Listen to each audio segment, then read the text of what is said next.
এই আলী কি আমরা সাতবাড়িয়ার আলীর মতো? হায় হায়, নবীর কাছে যাওয়ার পরে নবীজির জিহ্বা মুবারকটা ভিতরে ঢুকাই দিছে।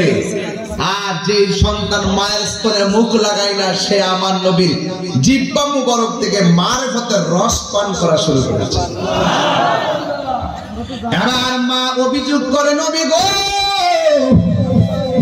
আমার সন্তান তো তাকাই না, জন্মগ্রহণ করার পরে দুনিয়ার কোনো আলো বাতাস দেখে নাই।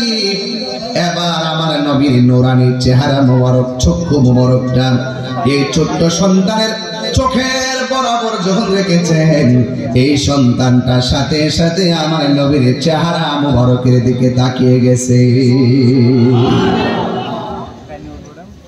এরপরে মা ডাক দিয়া কয়, নবী গো, আমার সন্তান তো কথা বলে না। যেই মাত্র আমার নবী মৌলা আলী রাদিয়াল্লাহু তাআলা আনহুর জবান মুবারকের দিকে তাকাইছেন, বাবা, এই সন্তানটা আমার নবীর দিকে তাকাইয়া আমার নবীর নাম মুবারক উল্লেখ কইরা সালাম দিয়া উদ্বোধন করেছে। এই মৌলা আলীকে আমার নবী ডাক দিয়া কয়, আলী রে, আসমান থেকে জিবরাইল আমার কাছে আইসা বলছে, আসমানে আমার আল্লাহ একটা ছেলে এবং মেয়ের বিয়ের আলোচনা করেছে, বন্দোবস্ত হয়েছে দুনিয়াতে পড়ানোর জন্য। এবার মৌলা আলী বলে, মেয়েটাকে আর ছেলেটাকে? ওই ছেলেটা হলো তুমি, মেয়েটা হলো আমার মেয়ে ফাতেমা।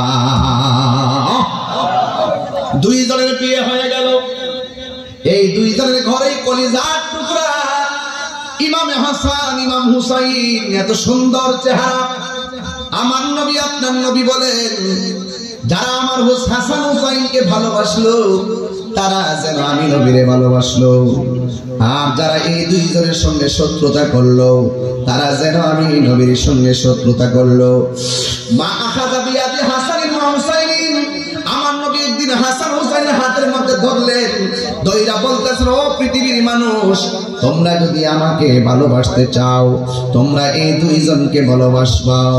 এরপরে শুধুমাত্র তাই নয়, ওয়া আবাহুমা, তাদের বাবা আলীকে ভালোবাসবা, ওয়া উম্মাহুমা, তাদের মা ফাতেমাকে ভালোবাসবা। যদি তোমরা দুইজনকে ভালোবাসো, দুইজনের বাবাকেও ভালোবাসো, দুইজনের মাকেও ভালোবাসো, আমি নবী কথা দিলাম, জান্নাতের ভিতরে দুইটা হাত যেমন করে একটা সঙ্গে আরেকটা শিকল বেঁধে আছে, ওই ভালোবাসাবাসীর মানুষগুলো জান্নাতের ভিতরে আমি নবীর পাশাপাশি বসবাস করবে। এখন সাতপরিয়ার মানুষ জবান খুললা কোন, আমরা কি এজিদি না হুসাইনি? এই আওয়াজে মানি না, এজিদি না হুসাইনি? হুসাইনের পক্ষে কারা কারা হাত তুলেন?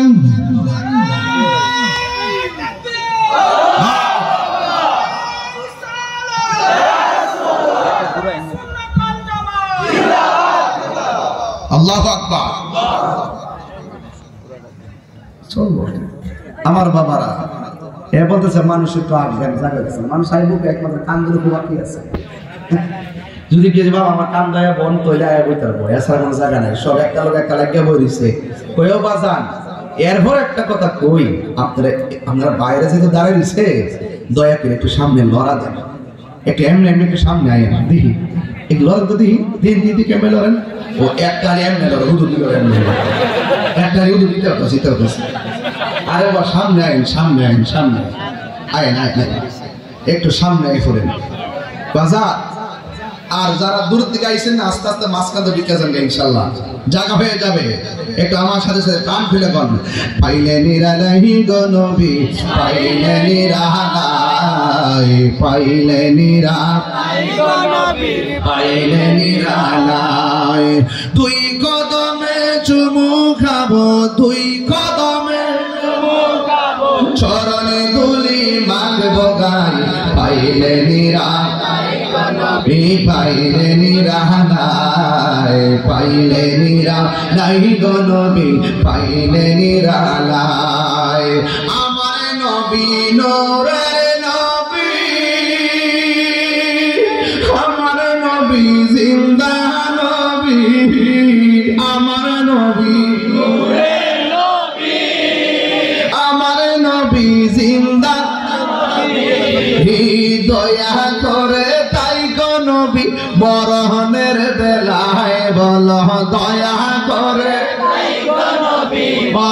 হাসরের বেলায় পাইলে নিরালাই গো নবী পাইলে নিরালাই, পাইলে নিরালাই গো নবী পাইলে নিরালাই।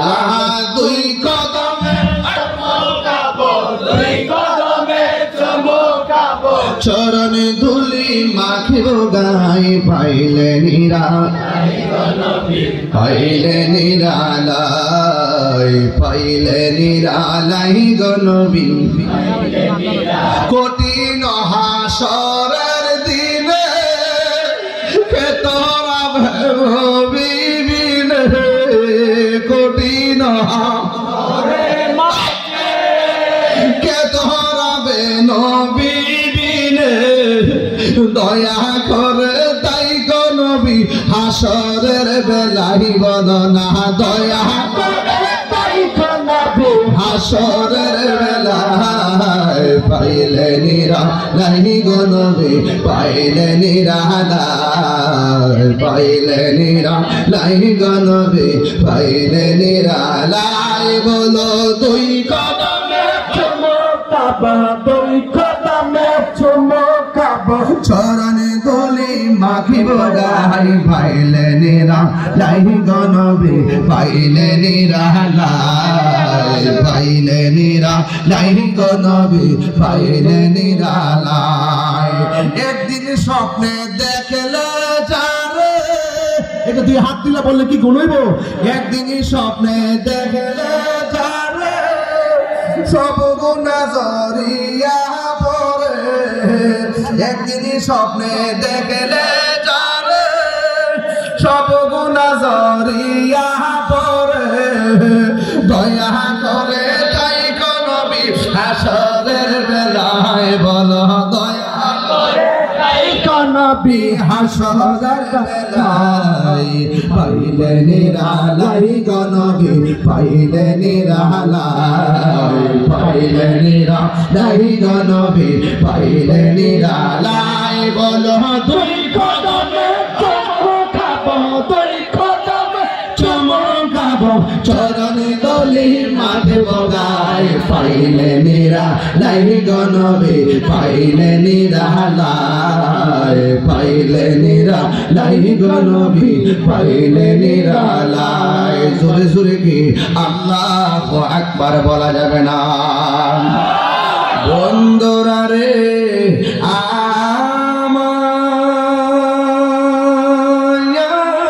আমার ও মাধবপুরের বাবা, এবার আমার নবী ডাক দিয়া বলে উম্মত রে, যারা আমার হাসানকে ভালোবাসবে সুবহানাল্লাহ করে, যারা হুসাইনকে ভালোবাসবে, আমি কিন্তু ওয়াজ ঢুকে গেলাম রে বাবা, যারা আমার ফাতেমাকে ভালোবাসবে, যারা আমার আলীকে ভালোবাসবে, আল্লাহ হলো জান্নাতের খালেক, নবী হলো জান্নাতের মালিক, আর ফানজাতুলের সাইজন হলো জান্নাতের গেটে চাবিওয়ালা।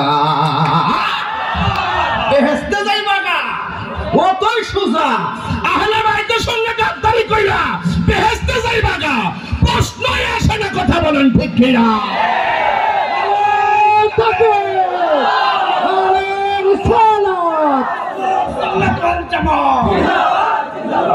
আমার বাবারা, সুন্নিরা গরিব হইতে পারে, সুন্নিরার বুক ভরা পাঞ্জাতনের ভালোবাসা আছে, সুন্নিরা গরিব হইতে পারে, বুক ভরা নবীর ভালোবাসা আছে না নাই? এই জন্য আমার বাবারা নবী কয়, যারা হাসান হুসাইনকে ভালোবাসবে, যারা আমার আলীকে ভালোবাসবে, আমার ফাতেমাকে ভালোবাসবে, ওরা জান্নাতের ভিতরে আমার পাশাপাশি থাকবে। আমরা নবীর সঙ্গে থাকতে চাই কি চাই না? আমার নবী একদিন নামাজের সেজদার মধ্যে গেছে, সুবহানাল্লাহ করে, কোথায় গেছে? নামাজের সেজদায় গিয়েছেন। ইমামে হুসাইন রাদিয়াল্লাহু তাআলা নবীর পিঠ মুবারকের মধ্যে যায় বসে গেছে রে বাবা। এবার ইমাম হুসাইন রাদিয়াল্লাহু তাআলা এমন ভাবে নবীর পিঠ মুবারকে বসে গেছে রে বাবা, যতক্ষণ পর্যন্ত নবীর পিঠ মোবারক দেখার নামে না ততক্ষণ আমার নবী সেজদাটা লম্বা করে দিতেন, কদম মোবারকে পানি জমে যেত, মাথা মোবারকটা ভারী হয়ে যেত। এরপরে নবী যখন আবার সেজদা দিকে মাথা মোবারকটা তুলতেন, নবীজি পিছন দিকে হাতটা বাড়াইয়া হুসাইনকে দইরা বসতেন, আবার তিনি সেজদা যাইতেন। হঠাৎ করে উঠতেন না, কেন জানেননি? হুসাইন যদি উপর দিকে পড়া কষ্ট পায়, ব্যথা পায়, এই জন্য আমার নবী আলতো করে ধরতেন। আমার নবী যেই নবী নামাজ শেষ কইরা হুসাইনের পিছন দিক গান জামেরা দইরাই না নবীর উরু মুবারকের মধ্যে বসাইয়া ঠোঁটের মধ্যে চুমা দিতেন, গলার মধ্যে চুমা দিতেন। রে বাবা, এখন আমি সাত পারিয়া বইয়া যাই, কেমনে আমি ওয়াজটা করতাম রে বাবা। যেই গলার মধ্যে নবী চুমা দিছে, যেই ঠোঁটের মধ্যে নবী চুমা দিছে,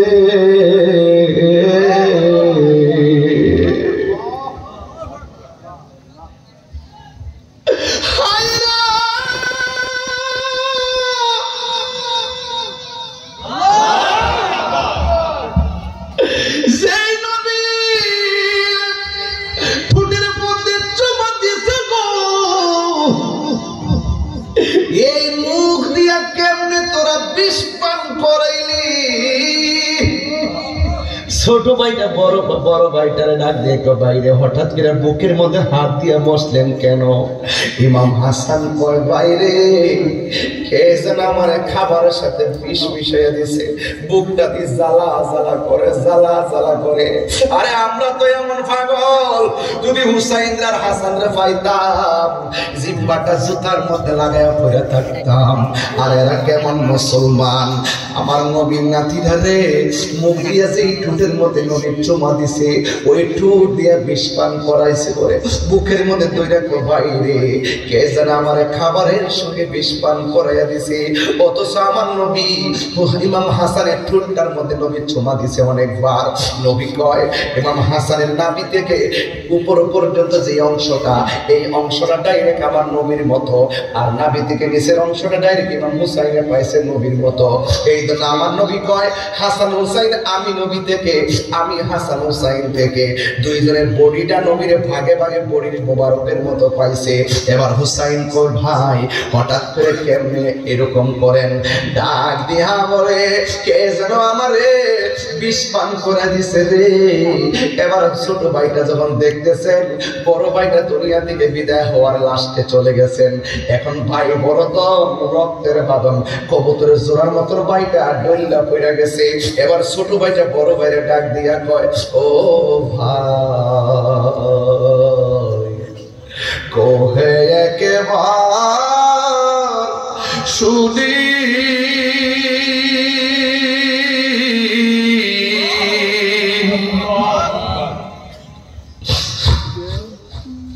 কে তোমারে খাওয়াইছে রাসূলের রানী রে। হাইরে আমার সোনার চন্দ্রমণি, হাইরে আমার সোনার চন্দ্রমণি। ছোট ভাই কই বড় ভাই রে, ও ভাই কেমনে যাওছ লিয়া?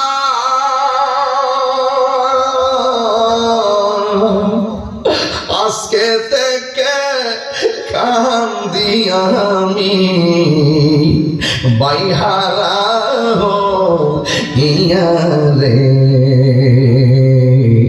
হাইরে আমার সোনা চন্দ্রমণি, হাইরে আমার সোনা চন্দ্রমণি। আল্লাহ বলে, ও জিবরাইল, ও জিবরাইল যাও না রে চলিয়া।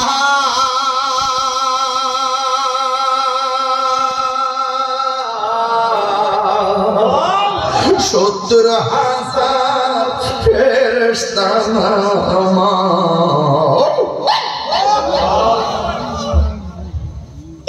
70,000 ফেরেশতা নামাও জানা জানা গিয়ারে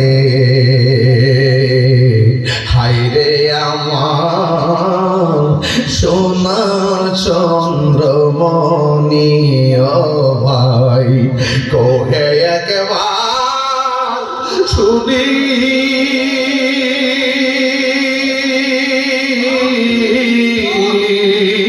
কে তোমারে খাওয়াইছে সর রাসূলের পরানি রে হায়রে আমার সোনার চন্দ্রমণি হায়রে আমার সোনার চন্দ্রমণি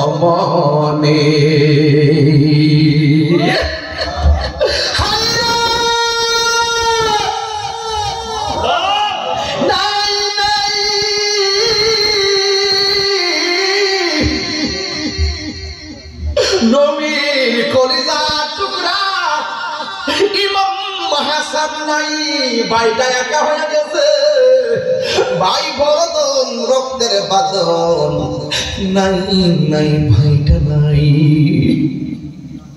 এমন একটা মুহূর্ত নেমে আসছে ইমাম আলী মুকাম ইমাম হুসাইনের জন্য।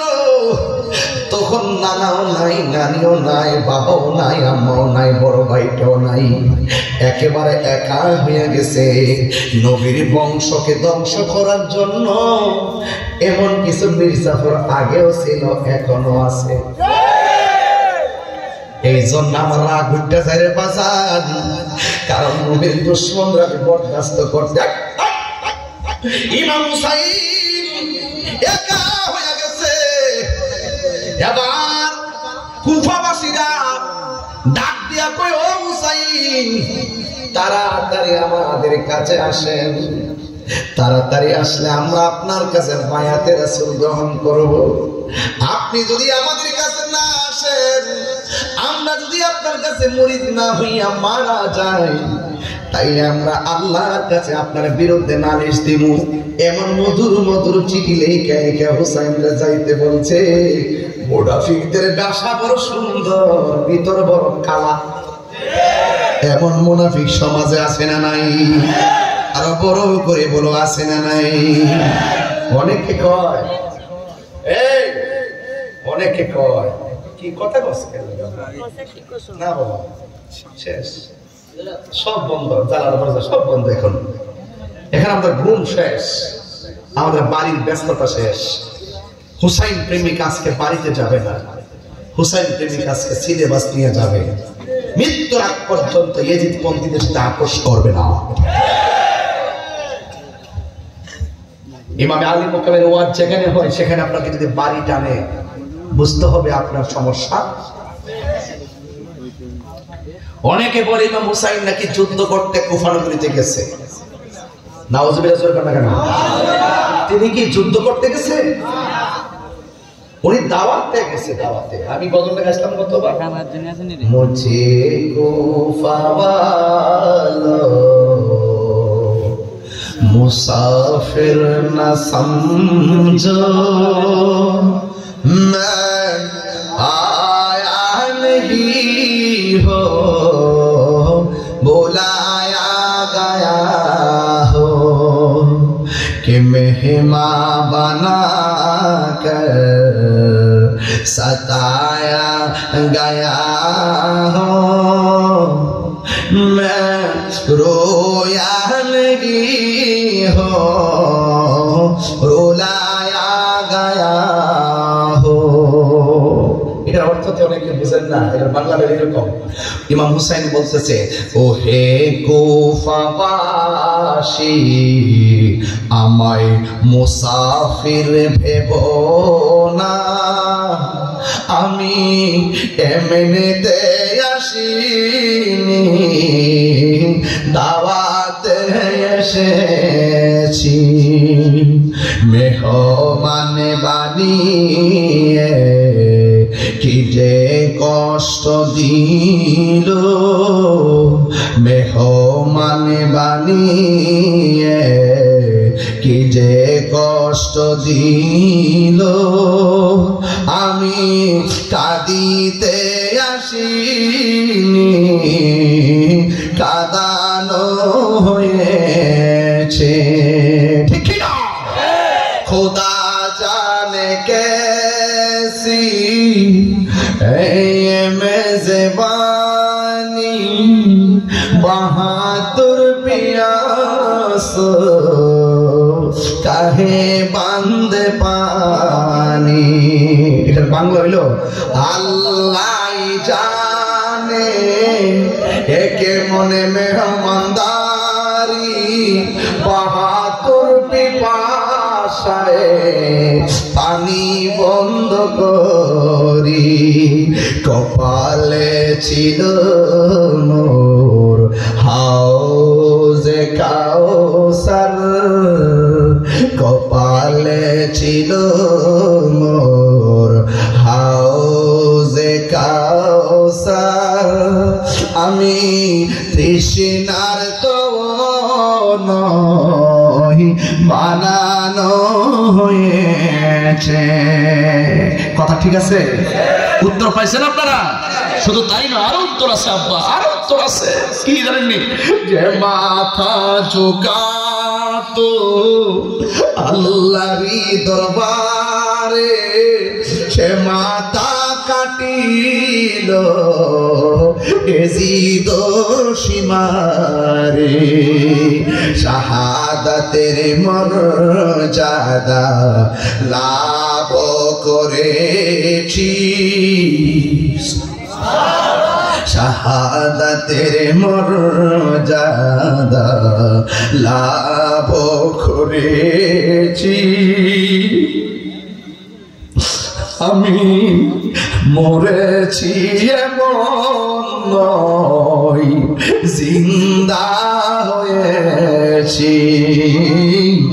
আমি মরেছি এমন নয়, জিন্দা রয়েছি।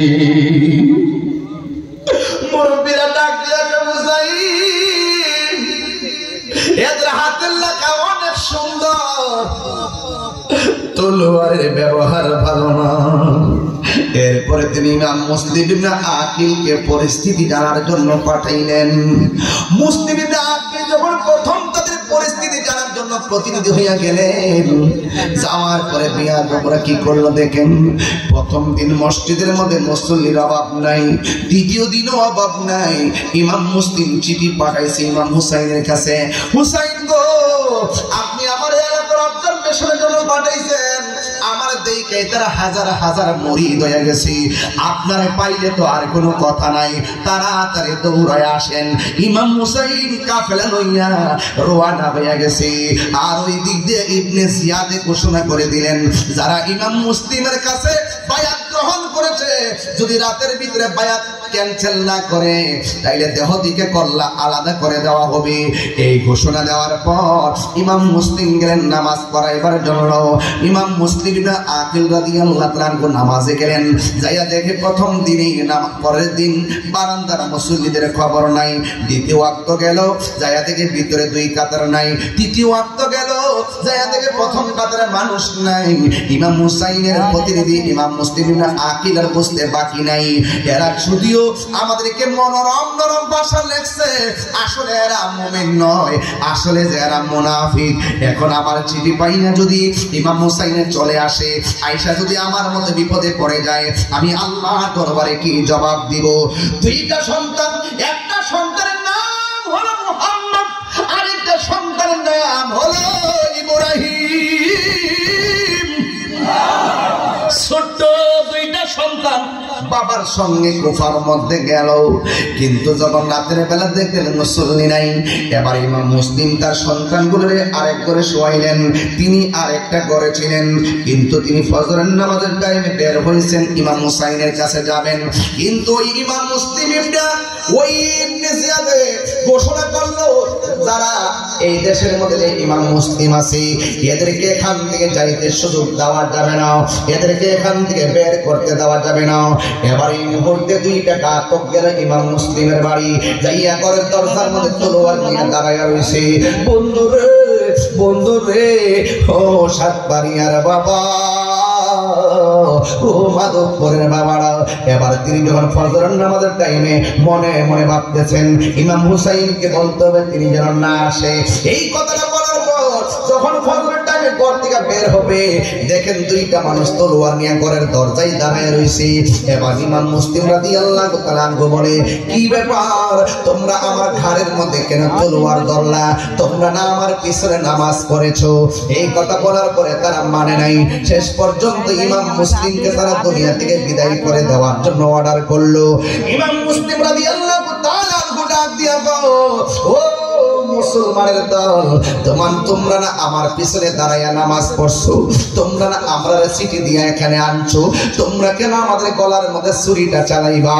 এই কথা বলার পরে কয়, না না, তোমাকে থাকতে দেওয়া হবে না, আমাদের নেতার নির্দেশে তোমাকে মেরে ফেলতে হবে। ইমাম মুসলিম ডাক দিয়া বলে, আমার একটু সময় দাও, ইমাম হুসাইনকে চিঠির মাধ্যমে নিশ্চিত করি তিনি যেন এখানে না আসে। এই কথা বলার পরে রে ওই মুহূর্তে দুইটা ঘাতক গলার মধ্যে ছুরিটা চালাইব। ইমাম মুসলিমে ডাক দিয়া বলে, আমার মারবা কোনো দুঃখ নাই, তবে আমার মারার আগে 2 রাকাত নামাজ পড়ার সুযোগ দাও। ইমাম মুসলিম 2 রাকাত নামাজ পড়া পৃথিবীর মানুষকে বোঝাইয়া দিয়া গেছে, এদের নামাজ আর আমার নামাজ এক নামাজ না, এদের নামাজ আর আমার নামাজ এক নামাজ না। এই জন্য সুন্নিরা সব মৌলবীরা পিছনে নামাজ পড়েন না। ঠিক কিনা? এই ভাগ্যি সাতবাড়িয়াবাসী নতুন করছে না পুরান হয়ে গেছে? ওই কারবালা থেকে আসছে রে, এবার ওই ইমাম মুসলিমকে দুনিয়া থেকে বিদায় করে দিয়েছে।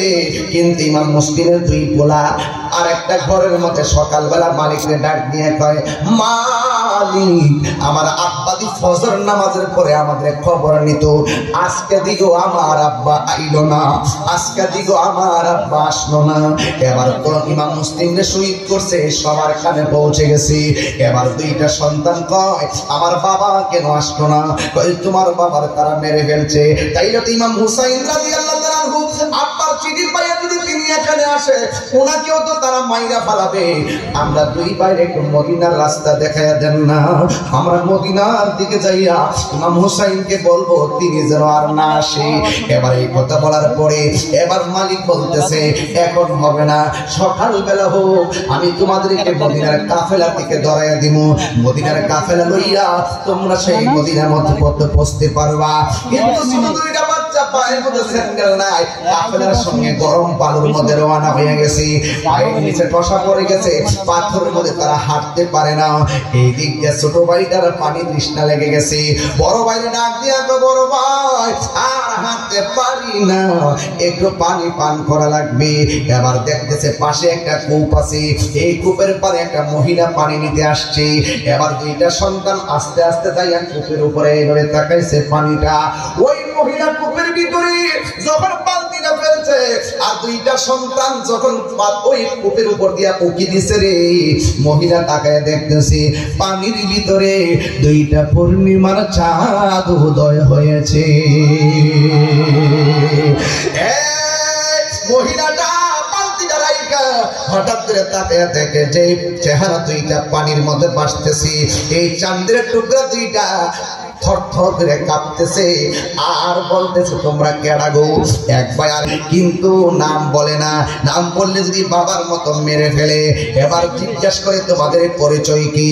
কয়, আমাদের পরিচয় কোনো কিছু না, আমরা কইলাম মদিনাওয়ালার গোলাম। মদিনার গোলামি আমায় দে ও মুর্শিদে মোর মদিনার গোলামি মদিনার গোলামি আমায় দে ও মুর্শিদে মোরে মদিনার গোলামি আমায় দে টাকা চাই না পয়সা চাই না হীরা মানিক মুক্তা চাই না গো ভাঙ্গা কপাল জোড়া লাগাই দে না ভাঙ্গা কপাল জোড়া লাগাই দে হে মুর্শিদ মোরে মদিনার গোলামি আমায় দে মদিনার গোলামি আমায় দে মুর্শিদ মোরে মদিনার গোলামি আমায় দে এই দুইটা ভাই কয় আমার একটু পানি দেন আমরা মদিনায় যাব। এবার মহিলাটা বলে মদিনায় তো এখন যাইতে পারবা না, তোমরা রাস্তা চিনবা না, তবে আগামীকাল সকালবেলা কাফেলা আছে, যদি কিছু মনে না করো আমার বাড়িতে চলো, আমার বাড়ির মালিক অনেক ভালো, মহিলা বড় ভালো, আমার সঙ্গে চলো। এবার মহিলাটা তাকে বাড়ির মধ্যে নিয়ে গেল, নিয়ে সুন্দর করে শরীরটারে মুইসা দিয়া মাথার মধ্যে পানি টানি দিয়া সুন্দর করে ফ্রেশ কইরা রাতের বেলা খাওয়াইয়া ঘরের কুড়ার মধ্যে যখন তারে ঘুমাইতে দিল, এবার ছোট ভাইটা বড় ভাইরে কই ভাই রে আমরা এক অপরিচিত ঘরের মধ্যে আসছি, কোনো ধরনের আওয়াজ করা যাবে না, কোনো ধরনের কথা বলা যাবে না। ওই দিক দিয়ে ইবনে জিয়াদে লোকজন নিয়া ইমাম মুসলিমকে মারার পরে লোকজন নিয়ে মিটিং জমাইছে, এই দেশে নাকি ইমাম মুসলিমের দুইটা সন্তান আছে, এই দুইটা সন্তানকে যারা দইরা আইনা দিতে পারবে আমি তাদেরকে পুরস্কার দিব। একটা লোক দাঁড়ায় গেছে যার নাম হলো হারেস, হারেসের ডাক দিয়ে আমি পারবো। সারাদিন ঘুরলো খোঁজে পাই নাই, রাতের বেলা ঘুরলো খোঁজে পাই নাই, অর্ধেক রাতের পরে বাড়ির মধ্যে গেছে, বাড়ির মধ্যে যাওয়ার পরে স্ত্রীর ডাক দিয়ে কয় আমার তাড়াতাড়ি পানি দাও গোসল করব, তাড়াতাড়ি খাবার দাও খাবার খাইব, তাড়াতাড়ি ঘুমায়া যাও, সকাল সকাল ঘুম থেকে আমার ডাক দিয়া দিও, বড় ধরনের একটা অফার আছে। এবার স্ত্রীটা ডাক দিয়া কয় স্বামী গো কোনদিন তো এমন ভাবে তাড়াহুড়া করেন নাই, আজকে কেন এমন ভাবে তাড়াহুড়া করতেছেন? এবার হারেসে ডাক দিয়া কই শোনো না, আর কোনোদিন আমাদের কষ্ট করা লাগবে না, এই দেশে নাকি ইমাম মুসলিমের দুইটা সন্তান আছে, এই দুইটা সন্তানকে দইরা নিতে পারলে আমাদেরকে অনেক টাকা পয়সা দেওয়া হবে, আমরা আর বান্দেগিরি করে খাওয়ার লাগতো না। স্ত্রী ডাক দিয়া কই স্বামী গো আমি আপনাকে সকাল সকাল ঘুম থেকে উঠাই দিব, আপনি এখন ঘুমান, আমি তাড়াতাড়ি তুইলা দিব। এবার একটা কথা মনে রাখবেন, লোভে পড়লে মানুষের ঘুম আসে না, লোভে পড়লে মানুষের জ্ঞান থাকে না, লোভে পড়লে মানুষের অস্থির অস্থির লাগে, এই জন্য রাতের বেলা সে আর ঘুমাইতে পারে না। হঠাৎ কইরা কোনার ভিতর থেকে একটা আওয়াজ আসছে, আল্লাহ গো প্রিয়া যখন চিৎকার মারছে, ওই হারেসে তার স্ত্রী ডাক দিয়ে কই কি ব্যাপার, আমার ঘরের মধ্যে ছেলে আসলো কোথায় থেকে? এবার স্ত্রী ডাক দিয়ে কয় মনে হয় বাহিরের মধ্যে ছেলেটা আসছে, বাহিরের মধ্যে আসে। এই কথা বলার পরে কয় আপনি ঘুমাইয়া যান। এর কোনো স্বামী আর ঘুমায় না, ঘুমের ঘোর থেকে ওইটা বাহিরে বাইরে তারা শুয়ে দেখে কোথাও বাচ্চা নাই, হঠাৎ করে ঘরের ভিতরে একটা শাড়ি কাপড় টানানো, ওই কাপড়টা এখানে টানানো কেন? এই টানানো করে কাপড়টা ধরলেন, দইরা দেখতেছেন রে বাবা কবুতরের মতন দুইটা ভাই একটা আরেকটা জড়াইয়া দইরা দইরা বাচ্চার মতন থর থর করে কাঁপা শুরু করছি। ওই হারছে এক ভাইয়ের মাথার চুলের মতন ধরছে, দইরা এমন ভাবে টান দিয়া বের করছে। ছোট ভাইটা বড় ভাইরে ডাক দেখো বাইরে, আমার মা তো আঙ্গুল দিয়া সব সময় চুল আশ্রয় দিছে, এটা কে রে? এমন ভাবে কেন আমাদের চুলের মধ্যে টান দিয়া ধরলো? এবার খেসরাইয়া খেসরাইয়া ঘর থেকে বের করলো। স্ত্রীটা ডাক দিয়া কয় স্বামী গো আমরা টাকা লাগবো না, আমরা পয়সা লাগবো না, মেহেরবানি করে সন্তান দুইটার মদিনা রাস্তা দেখাইয়া দেন। না না এই সন্তান ছাড়া যাবে না, এত বড় অফার শেষ করা যাবে না। দুইটারে নেওয়ার জন্য ট্রাই করলো, না আমরা যাব না, আমরা ইমাম হুসাইনকে গিয়ে না করতে হবে, তারা যেন আমাদের মতো আইসা পরিস্থিতির শিকার হতে না হয়। না না তোরা গেলে আর আসবে না, তোদেরকে ধরে নিয়ে যাবো রাজপ্রাসাদে। এবার দুইটা সন্তান কোনোভাবে রাজি হয় না। এবার দুইটারে গলার মধ্যে ছুরি চালাইতে গেছি, বড় ভাইটা ডাক দিয়া বলে, আমার চোখের সামনে আমার ছোট ভাইয়া জবাই করবা, আমি বরদাস্ত করতে পারবো না। জবাই যদি করতে হয় আমার জবাই করো আগে।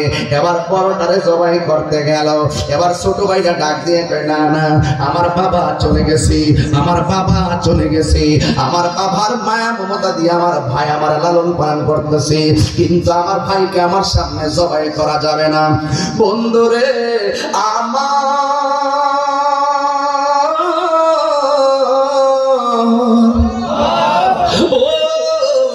ভাইরা এবার বিয়াদবি লোভে পড়ে গেছে, হিতাহিতি জ্ঞান হারিয়ে ফেলাইছে। এবার দুইটারে একসঙ্গে মাটিতে ফেলাইছে, জবাই করে ফেলবে। দুইটা ভাই ডাক দিয়া কর, আমার মারবা কোনো অসুবিধা নাই, তবে একটু 2 রাকাত নামাজ পড়ার সুযোগ দাও, 2 রাকাত নামাজ পড়বো, এরপরে তোমরা আমরা জবাই করবা। এবার 2 রাকাত নামাজ পড়লো। এবার দুইটারে একসঙ্গে দুনিয়া থেকে বিদায় করে দিছে। নাই নাই ইমাম মুসলিম দুনিয়াতে নাই, নাই নাই ইমাম মুসলিমের 2টা সন্তান, একজনের নাম হলো মুহাম্মদ, আরেকজনের নাম হলো ইব্রাহিম, এই 2 জন দুনিয়াতে নাই। ওই দিক দিয়ে ইমাম হুসাইন কাফেলা লইয়া যখন মাঝপথে আসছে গো, ইমাম হুসাইন তো বেলায়েতের পাওয়ারওয়ালা মানুষ, কথা কোন ঠিক কিনা? তিনি ডাক দিয়া বলে, ও সফর সঙ্গীরা গো, তোমরা রাতের বেলা আমার সাথে আসো, আজকে রাতের বেলা তোমাদেরকে সময় দিলাম, আজকে রাতের বেলা তোমরা যে যে দিকটা পারো ওই দিকটা চলে যাইবা, আমার সঙ্গে গেলে হয়তো তোমাদের জীবন দেওয়া লাগতে পারে, আমি চাই না যে তোমরা আমার সঙ্গে সফর সঙ্গী হইয়া তোমাদের জীবন শেষ করে দাও। এই কথা বইলে রাতের বেলা সবাই তাবুর মধ্যে ঘুমাইছে গো, সবাই মনে করতেছে সবাই বুঝে চলে গেছে, আমি মনে হয় একা পড়ে আছি। এই কথা চিন্তা ভাবনা করে সকাল হয়ে গেছি। ইমাম হুসাইন সকালবেলা ঘুম থেকে উইটা দেখেন ইমাম হুসাইনের কাফেলার একটা মানুষ ইমাম হুসাইনকে ফালাইয়া যাই নাই। ইমাম হুসাইন কর, ও পৃথিবীর মানুষ, তোমাদেরকে আমি এমন ভাবে বললাম তোমরা আমাকে ছেড়ে চলে যাও, তোমরা দিকে আমাকে না আমাকে এখানে রেখে তোমরা দিয়ে আমার পাশে বসে রইলা। আপনি কেমন ভাবে ভাবলেন নবীর আওলাদ রে মাঠের মধ্যে ফালাইয়া জীবনের ডরে আমরা চলে যাব? আমাদের পক্ষে যাওয়া সম্ভব না। জীবন যদি দিতে হয় একসঙ্গে জীবন দিব, বাঁচতে যদি হয় একসঙ্গে বাঁচবো, কথা বলেন ঠিক কিনা? ইমাম হুসাইন যখন কাফেলা নিয়ে একটু সামনে গেল, সামনে যাওয়ার পরে দেখতেছেন একটা ঘোড়ার কাফেলা দৌড়াইয়া দৌড়াইয়া সামনে আসতেছি, আর ওই মুহূর্তে হুর নামক একজন ইমাম হুসাইনকে রিসিভ করছে। রিসিভ করে বলতেছে এই রাস্তায় গেলে ভালো হবে না, ওই রাস্তায় গেলে ভালো হবে। আসলে এই রাস্তায় ছিল ঠিক রাস্তা, ওই লোকটা এসে উল্টা রাস্তায় ঘুরাইয়া নিছে ইবনে জিয়াদের দিকে। যখন রাস্তাটা ঘুরাইছে ইমাম হুসাইন ওই দিক দিয়ে যাবে, ইবনে জিয়াদের ঘোষণা করলো খবরদার ইমাম হুসাইনের গায়ের জোরের চাইতে বেলায়েতের পাওয়ার কম না বেশি? অনেকে বলে ইমাম হুসাইন পানির জন্য শরীর দিছে। আরে বাবা ঠিক আছে পানির কষ্ট দিছে, কিন্তু ইমাম হুসাইন যদি চাইতেন হাউজে কাউসারের পানি পাইতেন। এই বিশ্বাস আপনাদের হয়? কেমনে হয়? কেমনে হয়? খাজা গরিবে নওয়াজকে যখন পৃথ্বীরাজ রায় যখন পানি বন্ধ করছে আনা সাগরে, ফুল আনা সাগরের পানি লয়ে আছে ডুডার ভিতরে, আর ওই রোহিঙ্গা গোষ্ঠীর আছে ইমাম হুসাইনের জন্য পানি বন্ধ করছিল, ইচ্ছে করলে ফুরাতের পুরা পানি মস্কের ভিতরে আনার ক্ষমতা আছে না নাই? এই জন্য বলছে কেমনে কোটি কোটি গুণ পাওয়ার হুসাইন, ইচ্ছা করলে যদি বলতো যে মহান রব্বে কারীম জান্নাত থেকে তাদের জন্য জামা পাঠায়, তিনি যদি বলতেন আল্লাহ আমার আসগর পানির জন্য কাঁদতেছে, হাউজে কাউসারের পানি দেন, আল্লাহ পাক হাউজে কাউসারের পানি পাঠিয়ে দিতেন। এই বিশ্বাস আমাদের আছে না নাই? এরপরে তিনি চান নাই কেন? আমাদের শাহাদাতের সঙ্গে আমার নানার কোটি কোটি উম্মতের নাজাতের সম্পর্ক রয়েছে। আমাদের জন্য তারা জীবন দিয়ে দিচ্ছে। কথা বলেন ঠিক কিনা? ঠিক। ওয়াজ অনেকে বুঝে না। আজকে আপনারা যেমনি ওয়াজ নিতেছেন, যেইভাবে ওয়াজ লিখতেছেন, এর দ্বারা প্রমাণ হয় এই মুহূর্তে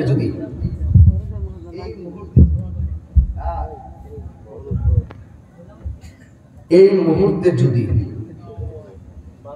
কারবালা হইতো আর ওরা যদি ইমাম হুসাইনের জন্য পানি বন্ধ করে দিত, এই খবরটা যদি সাতপাড়িয়া মাধবপুরে এসে পৌঁছত, ফিলিস্তিন যেমনি আমরা খাওয়ান ফাড়াই, এইভাবে বাংলার জমিনের পানি ইমাম হুসাইনের পরিবারের মুখে ঢেলে দিতাম।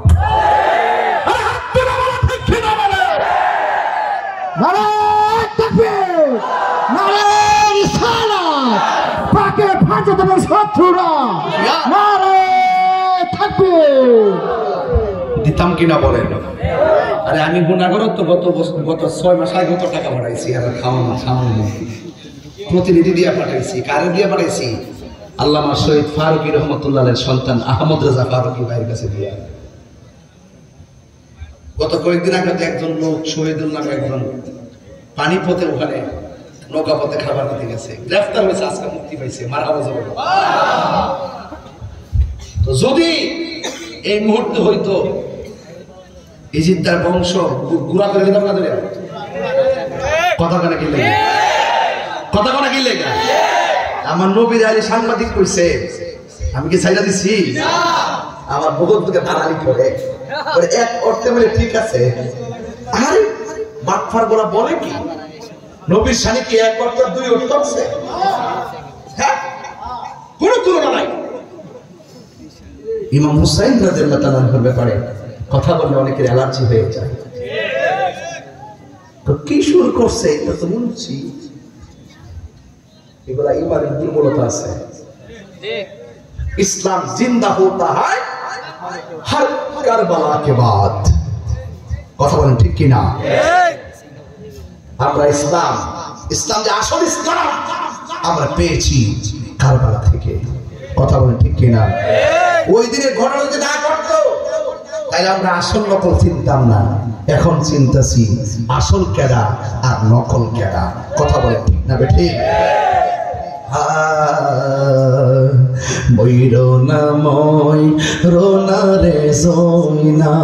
একটু মুই খাই মিল করে হাত দুইটা তিল্লা তিল্লা বাজান, মহব্বত আমার সাথে পড়েন বাজার। ময়ূরনাময় রোনারে জয়নাল, তুমি জয়নাল ময়ূরনাল, হাইরে তুমি জয়নাল ময়ূরনাল,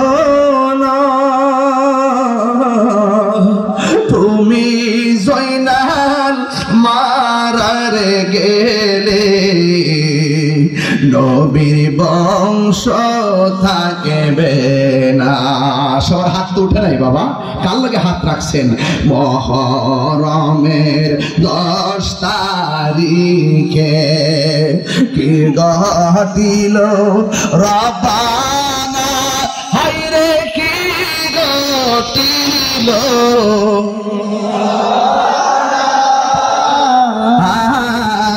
খুলি জামর ফাটিয়া যাই রে, বলিতে তার ঘটনা। হাসান শহীদ জোহরেতে, হোসেন শহীদ কারবালা, হায়রে হোসেন শহীদ কারবালা জয়নাল আবেদিন বন্দির হইল এজিদের রোজের খানা সবাই মহরমে 10 তারিখে একই ঘটিল রবানা হাইরে কি ঘটিল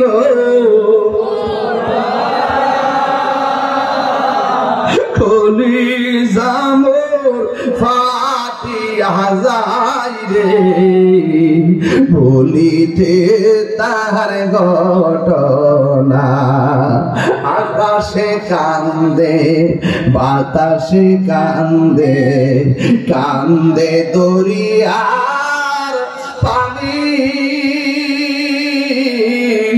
দুই পুত্র রায়া কান্দে ফাতেমা জননী রে হায়রে আমার সোনার চন্দ্রমণি হায়রে আমার সোনার চন্দ্রমণি একটা জবান বন্ধ রাখবেন না করুন একটা মুহূর্ত দিলটা নরম কইরা চোখের পানি ফালাইয়া দিলটা নরম কইরা আওয়াজ কইরা করনা ইয়া হুসাইন এই আওয়াজে মারি না জোরে বলো ইয়া হুসাইন ইয়া হুসাইন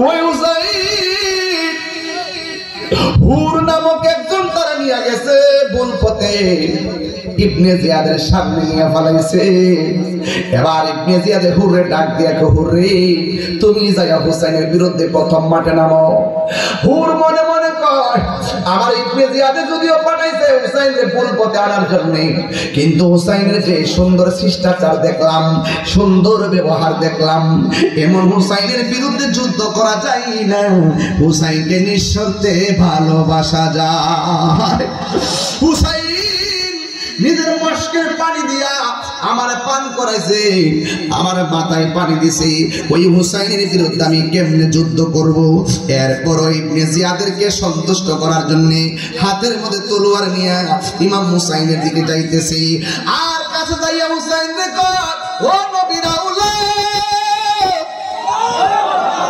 আমি আপনারে ভুল পথে আনছি আগে যদি জানতাম তারা আপনার আইনা এমন ভাবে পানি বন্ধ করবে গো আমি কোনোদিন আপনাকে ভুল পথে আনতাম না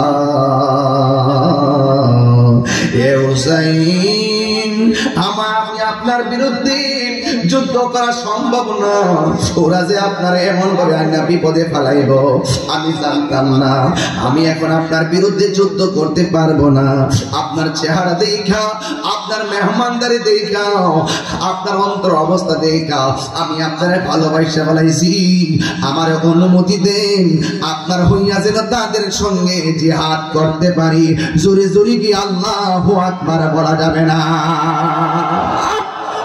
দেখবেন মাহমুদের তালিকার ভিতরে ওই হুর তার নামটাও আছে যে লোকটাকে ইবনে জিয়াদ পাঠাইছিল তুই একটা কাম করবি রিসিভ করতে আমার আজকে রিসিভ করছেন না মানে আমার এই দিকতে নাই না মাথা পড়তে দিকে কেমন লইলে এমন একটা ঘটনা করছে কারাবালার মধ্যে একটা লোককে পাঠাইছে যে এই দিকে না যেতে পারে তিন রাস্তার মোড়ে দাঁড়িয়ে থাকবি বলবে যে এই রাস্তাটা ভালোই হুর তাকে উল্টা রাস্তা নিয়ে গেছিল হুর শেষ পর্যন্ত কই হুসাইন আমি যদি জানতাম তারা আপনাকে ভুল পথে আনলে এভাবে পানি বন্ধ করবে আমি জানতাম না হুসাইন আপনি একটা কাজ করেন আমাকে অনুমতি দেন তাদের বিরুদ্ধে যুদ্ধ করার জন্য এমন অনেক লোক আছে না সারা জীবন ডাব্লিউ ছিল হুজুর ওয়াজ শুনলে আমি সুন্নি হয়ে গেছি এমন আছে না অনেক হিন্দু ওয়াজ শুনতে আসে হুজুর ওয়াজ শুনলে বুঝতে পারছি ইসলাম ধর্মটা রিয়েল রিলিজিয়ান আমাকে কালিমা পড়ায়া মুসলমান বানায় দেন সুবহানাল্লাহ বলেন না আর বড় করে বলবেন না সুবহানাল্লাহ বলবেন না এরকম হয় না অনেক সময় হুর ইমাম হুসাইনের পক্ষে জিহাদ করে শহীদ হয়ে গেছে আর শাহাদাতের মর্যাদা পাইতে গেলে নসিব লাগে নসিব কথা বলেন ঠিক কিনা আরো বড় বড় ঠিক কিনা বলেন এবার শহর মানুষ ডাক দিয়ে কই স্বামী গো আমি তো ভাবছিলাম তারা আপনাকে ফুলের মালা দিবে, চিঠির ভাষাটা এইরকম দেখছিলাম, ওরা দিকে আমাদেরকে মারার জন্য আসতেছি। এবার হুসাইন রাদিয়াল্লাহু তাআলা আনহু বলেন, ও শহর বানু, নামাজ যেমন ফরজ, পর্দা তেমন ফরজ, তারা তোমাদের জন্য পরপুরুষ। আমি তাবু টানাইয়া দিতেছি, তাবুর ভিতরে ঢুকে যাও, তাদের সামনে যাওয়া যাবে না। ও সাতবাড়িয়ার মা, নামাজ যেমন ফরজ, পর্দা তেমন ফরজ। কারবালার ঘটনা শুধুমাত্র ওই কারবালার ঘটনা নয়, এটার ভিতরে অনেক ধরনের সিলেবাস আছে গো মা। এই জন্য শহর বানুর ভিতরে ইমাম হুসাইন যখন তার তলোয়ার দিয়া খেজুর গাছের ডালের মধ্যে আঘাত করছে, ডাল থেকে রক্ত ঝরে, তখন বুঝা ফেলাইছে আমার নানা যে আমার বইলা গেছে যে এই জায়গায় গেলে গোড়ার পা মাটির মধ্যে ডেবে যাবে, আর খেজুরের ডালে কূপ দিলে যে গাছ থেকে রক্ত ঝরবে, ওই জায়গাটাই হইল তোমার শাহাদাতের সেন্টার। এটা আর বুঝতে বাকি নাই। ইমাম হুসাইন ডাক দিয়া কই, শহর বানুরে, আমার নানার ভবিষ্যৎবাণীর অপেক্ষায় আমি করছিলাম। আমাদের রক্তের সাথে আমার নানা আজারের উম্মতের নাজাতের সম্পর্ক রয়েছে। ওই মুহূর্তে ইবনে জিয়াদের গোষ্ঠী হুসাইনকে ডাক দিয়ে কয়, হুসাইন কেমনে পাগলা, তোমার কাছে আমরা মুরিদ হবো, এখনো সময় আছে, তোমার কাফেলা আমার কাছে মুরিদ হও। কারবালার ঘটনাটা যদি কোনো খ্রিস্টান ঘটাইতো মনটার মধ্যে বুঝ দিতাম, কারবালার ঘটনাটা যদি কোনো ইহুদিরা ঘটাইতো মনটার মধ্যে বুঝ দিতাম, কারবালার ঘটনা কোনো হিন্দুরা ঘটাইতো মনটার মধ্যে বুঝ দিতাম যে এরা ধর্ম সমস্যা আছে। কারবালার ঘটনাটা যারা ঘটাইছে তাদের মুখের মধ্যে দাড়ি আছে, মাথার মধ্যে ফাঁকি আছে, ফুরাতের প্রান্তরে পানি দিয়ে উজু করছে, ফুরাতের প্রান্তরে বালুর মধ্যে জামাতে নামাজ পড়ছে। দেখছেন না আমরা দেশে ইদানি কি হয়েছে, কিছু হইলই সচিবালয়ের সামনে আল্লাহ উজু উজু তো বলবেন, বুঝতে তো পারি না ঢাকা শহর হাই রোডের সামনে আল্লাহ, আর পিছন দিক দিয়ে হাজার হাজার মানুষ জামের মধ্যে, দুর্ভোগের মধ্যে, অসুস্থ শরীর লইয়া মানুষের জামের মধ্যে হয়ে থাকে।